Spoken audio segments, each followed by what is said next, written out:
Hello les investisseurs, j'espère que vous allez bien et bienvenue dans ce nouvel épisode dans lequel je propose de parler de deux entreprises, à savoir LVMH qui était en baisse hier d'un petit peu plus de 4% suite à un plus 32% quand même depuis fin juin, donc ça va sur le moyen terme, court terme. L'entreprise s'était bien comportée récemment, mais elle a baissé un petit peu. Je vais revenir là-dessus, qu'est-ce que je fais. Aussi que les résultats arriveront la semaine prochaine sur LVMH. Et ensuite, on parlera un petit peu plus tard de Telsat, entreprise qui était à plus 14% hier. Ils annoncent que ça a investi dans des nouveaux satellites.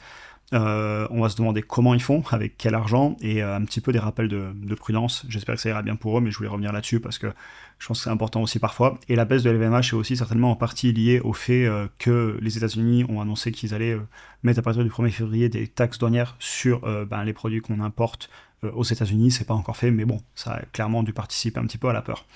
Pour information aussi, pour les membres programmés de la communauté, je nous prépare une nouvelle vidéo quantitative pour cette semaine. Vous avez aussi la grosse vidéo qu'on s'était fait dimanche, pour ceux qui ne l'auraient pas encore vu, et on fait des posts comme d'habitude au quotidien. Et pour ceux qui veulent nous rejoindre pour avoir accès aux live, vidéos, mes prix cibles, portefeuille, etc. Et aussi une communauté dans laquelle on échange beaucoup tous les jours. Et vraiment, j'aime beaucoup la dynamique, et je me permets d'en parler en plus parce que c'est sans engagement. Donc si au bout d'un mois vous préférez juste être sur YouTube, il n'y a pas de souci. Et voilà, n'hésitez pas à rejoindre si vous le souhaitez. Et évidemment, comme d'habitude, il s'agit d'un cas concernant l'investissement. Je vous partage mes chiffres, ma vision des choses, mais chacun prendra ses propres décisions. Donc LVMH, hier on était à moins 4,33%, on avait un petit mouvement à la baisse, vous le voyez ici au niveau de mon pointeur rouge. Sachant que depuis les bas, on était quand même jusqu'à moins 50% au niveau de quand on a touché les 440 euros globalement.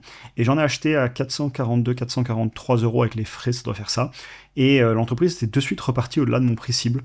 Aujourd'hui, je suis à plus 32%, donc c'est vrai que bon, il y a une petite baisse hier, mais quand on voit qu'on est à plus 32% depuis juin, ça va globalement. Et la question du coup, c'est est-ce que cette baisse de 4,3% et de façon générale les peurs qu'on pourrait avoir sur les taxes douanières impactent ou pas mon analyse et mon opinion sur l'entreprise? Sinon, je vais vous parler aujourd'hui. Déjà, clairement, si les droits de douane ne sont qu'une négociation à suivre, ne jamais dire jamais, peut-être que cette fois c'est quelque chose qui va vraiment avoir lieu, mais rappelez-vous d'avril et d'octobre. Mais bon, bref, si c'était vraiment mis en place, évidemment que ça aurait des impacts, notamment sur les marges. Euh, si c'est acté encore une fois. Pour l'instant, c'est de l'anticipation de la peur, on verra au 1er février. Et ça, je le prendrai en compte dans mes projections, bien évidemment. Ce qui impacterait au final au niveau des marges que je ne vous ai pas affichées tout en bas, les marges nettes, et elles sont ici. Là, évidemment, ça pourrait impacter mes projections. Mais c'est pas encore fait. Et on revient, comme je vous le disais, d'assez loin quand même. Et alors déjà, j'aurais aimé acheter plus la baisse, et ça ne me dérangerait pas que ça vienne à corriger. C'est pas un souci pour moi, ne jamais dire jamais. Et maintenant, ensuite, on a les résultats qui arrivent le 27 janvier. Et en attendant, en fait, j'ai aucune information supplémentaire. Donc c'est dur pour moi de paniquer ou de me dire c'est le bon moment d'acheter parce qu'elle a fait un moins 4%. Moi, j'ai un prix à payer autour des 440 à 460 euros max. On en est encore loin. Et si on y revient, dans ce cas-là, je me poserai de sérieuses questions pour en acheter plus. Et sinon, qu'est-ce que je vais faire? C'est simple. Je vais regarder l'évolution du chiffre d'affaires, l'évolution du business dans son ensemble, mais les infos, j'aurai que la semaine prochaine. Et encore une fois, ça je l'ai souvent dit, le prix d'une action n'a pas grand-chose à faire dans mon analyse. J'ai pas plus d'infos qu'il y a un mois, donc au final, le cours de l'action au quotidien, il fait bien ce qu'il veut. Et personnellement, c'est toujours 440 à 460 euros. Par contre, je vais surveiller le chiffre d'affaires. Vous voyez, là, le semestre d'avant, on était à 39,8 milliards. J'ai mis, moi, sur tout 2025, globalement, à un moins 4% sur le chiffre d'affaires avant que la croissance reparte les années suivantes. Et ben, on aura la réponse dans quelques jours, puisqu'ils vont publier le semestre et toute l'année. On aura donc les résultats. En attendant, pas grand chose à faire, à part constater que les valorisations sont quand même beaucoup plus hautes qu'en juin. J'avais acheté fin juin. Vous voyez ici, au 25 juin, c'était vers ces moments-là. Et on avait un PER à 17, un prix par rapport au flux de trésor à 16,64. Aujourd'hui, on est quand même revenu sur des niveaux de 27 sur le PER et 21 sur les prix par rapport au flux de trésor. Donc on est plus sur des niveaux où je peux acheter, mais qu'est-ce que j'aimerais que ça corrige? Ce serait un grand plaisir d'en acheter plus. Et en attendant, je ne vais pas vendre et paniquer, ou à l'inverse acheter parce que je me dis ça y est, il y a une petite baisse, c'est le moment d'acheter. Non, on est toujours largement au-delà des 500 euros. Moi, c'est pas mon prix. Le marché, à tout moment, il me dit est-ce que tu veux l'acheter à ce prix-là? Et moi, je lui dis oui ou non. Et actuellement, c'est trop cher pour moi, donc je reste rationnel. Et je peux être très patient. On va continuer avec Eutelsat maintenant, qui nous faisait un plus 14% hier. Alors, ils annoncent que ça investit, notamment, ils vont envoyer des nouveaux satellites pour la constellation, qu'ils appellent Léo, et ils vont utiliser une entreprise qui s'appelle Maya Space. Et je suis allé regarder Maya Space, je connaissais pas, et on dirait que c'est une entreprise, j'aime beaucoup l'initiative, ils sont en train d'essayer de suivre la méthodologie qui a fonctionné pour SpaceX, et ça je le vois juste avec les photos que je vous ai mis ici, et c'est assez flagrant quand vous regardez. Faire des fusées réutilisables, même pour regarder les pieds de la fusée ressemblent beaucoup à celle de SpaceX, la Falcon 9. Ils font aussi un corps en acier inoxydable. Bref, ça ressemble beaucoup, ça me rappelle beaucoup ça, pareil, les fin grid, les petits ailerons pour diriger la fusée, ils ressemblent énormément. Et ben j'aime bien l'initiative, j'aime beaucoup le projet, et aussi de façon générale l'Internet dans l'espace. Maintenant que j'ai dit ça, on avait fait une vidéo de comparaison sur plusieurs entreprises de l'espace. Vous avez Eutelsat, Starlink, vous avez d'autres entreprises dans l'Internet mobile, etc. aussi aux États-Unis. Il y a beaucoup de concurrence, j'ai utilisé pas mal la concurrence dans les avions. Pareil au domicile, j'en avais vu un une fois. Enfin, je connaissais une personne qui l'utilisait parce que l'internet était trop mauvais dans le bâtiment. Et j'espère vraiment que Telsat va réussir à le faire. Par contre, il vient d'où l'argent pour le faire? Parce que je vais vous montrer après les chiffres. Il y a un paquet d'années d'investissement qui ont en fait rien fait sur le chiffre d'affaires.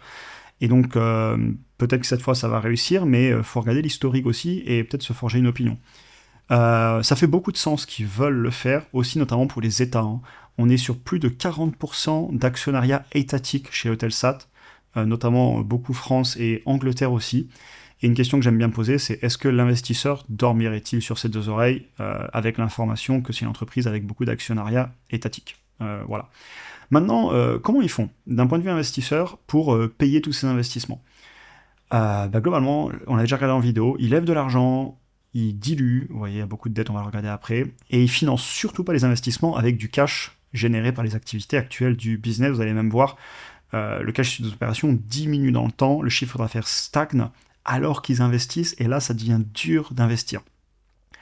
Et j'espère que j'ai tort, et j'espère que ça ira pour eux, mais là, je ne peux faire autre chose que de vous montrer, en fait, les chiffres. Vous avez en haut la dette long terme, qui a baissé un petit peu. Elle a baissé notamment en faisant de la dilution. Ils ont levé beaucoup de cash. Vous l'avez ici en bleu foncé. Ça dilue. Hein. Regardez, 2023 juin, 248 millions d'actions en circulation. On est à 600 millions. Et la dernière fois, j'avais fait une vidéo. Quand vous allez sur le site officiel de Eutelsat, ils vous disent levée de fonds, ils diluent tout le monde. Allons-y. Chacun en tiendra compte dans son analyse. Les capex, ils avaient accéléré à un moment, mais le problème, c'est que ça devient difficile d'avoir plus de capex que ça, puisque le cash issu des opérations diminue. Là, le graphique en rose, vous voyez, il y a 10 ans, on avait 1 milliard de cash issu des opérations.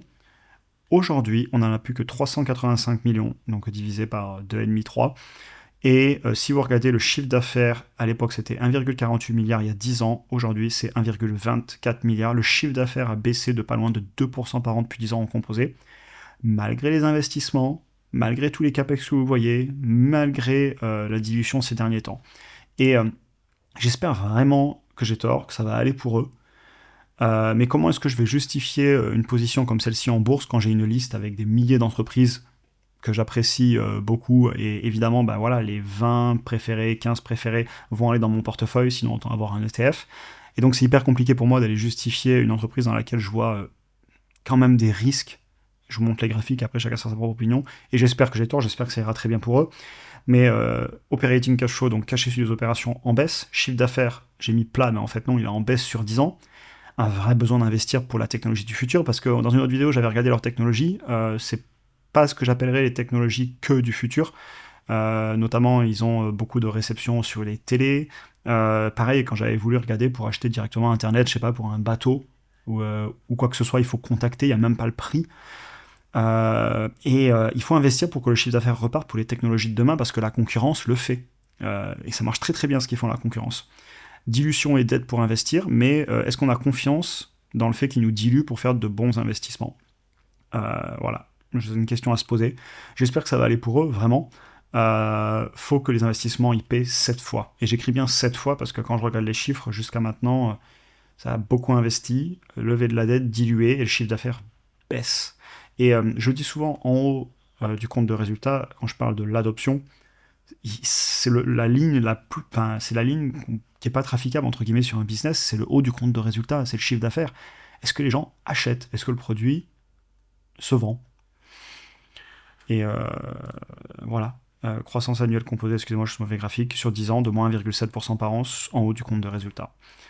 Et je voulais vous en reparler, et j'en parle des fois d'autres entreprises qui, je trouve, peuvent aller mal, tout simplement parce que je suis pas mal exposé avec YouTube. Vous êtes quand même des dizaines de milliers à regarder en visionneur unique. D'ailleurs, si vous n'êtes pas abonné, n'hésitez pas à vous abonner. Et c'est important aussi pour moi, parfois, d'un point de vue assez pédagogique, d'aller regarder les choses, de pointer du doigt, de poser les questions. Euh, Parce que j'aime bien cet aspect aussi éducatif, c'est un peu ma passion. On le fait tout le temps dans le school aussi. Et voilà, je vais vous en parler. Et pour LVMH, bah, j'ai en portefeuille, donc j'aime beaucoup l'entreprise. Si elle corrige encore, ça ne me gêne pas. Je la rachèterai avec grand plaisir. Et si elle repart à la hausse, il n'y a pas de souci. Mais moi, j'ai pas plus d'infos. Il me faut les résultats qu'on aura dans quelques jours. Dès que je les ai, je vais évidemment remettre à jour mon prix cible. Je vais travailler là-dessus. De toute façon, là, pendant les semaines qui arrivent, il y a beaucoup de travail avec tous les résultats qui vont tomber. Et pourquoi pas en racheter si elle corrigeait, ou si mon prix cible remonte d'ailleurs. Si les résultats sont très bons et que je peux la payer plus cher, je pourrais peut-être l'acheter aussi, mais ça je ne le saurai que quand j'aurai les chiffres. Et en attendant, rationnel, aucune raison de paniquer ou de, au contraire, m'exciter. Voilà, on n'est pas au prix, je patiente.